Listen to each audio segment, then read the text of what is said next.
कवी संमेलनाचा इथे कार्यक्रम होता. त्या कार्यक्रमाला मी माझी पण उपस्थिती लागलेली होती.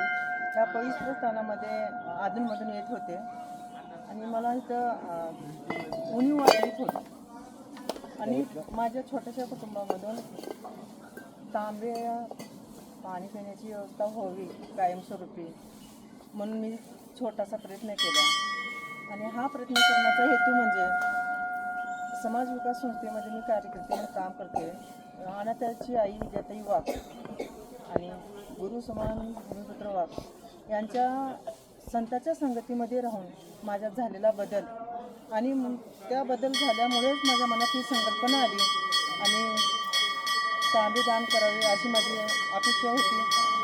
तर इथल्या देवस्थानच्या कमिटीने हे आमचं छोटंसं दान स्वीकारावं अशी मी त्यांना विनंती करते.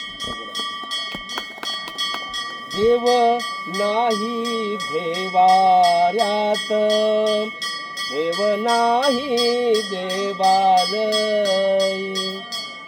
साधू संतांच्या पदस्पर्शाने पुनीत झालेल्या महाराष्ट्राच्या मायभूमीला वंदन. आचलबेटच्या या पवित्र भूमीला, श्रद्धास्थानाला वंदन करतो. साधू संतांच्या या अभंगवाणीप्रमाणे देव हा चराचरामध्ये जिवंत आहे. तो प्राण्यात आहे, पक्ष्यात आहे, झाडात आहे, अनाथांच्या मुखामध्ये आहे. तर हा विचार घेऊन दानोत्सव समिती महाराष्ट्रामध्ये काम करते आहे. आमच्यासोबत अनेक मित्र मदतीसाठी उभे आहेत.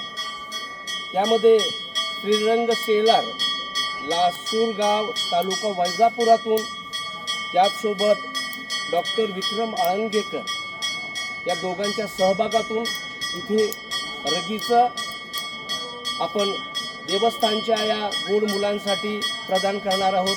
त्यांनी ते स्वीकारावं अशी त्यांना विनंती करतो.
सुपर साहेब, मी तुमच्या त्या तुम्ही महाराजाला पोचवा.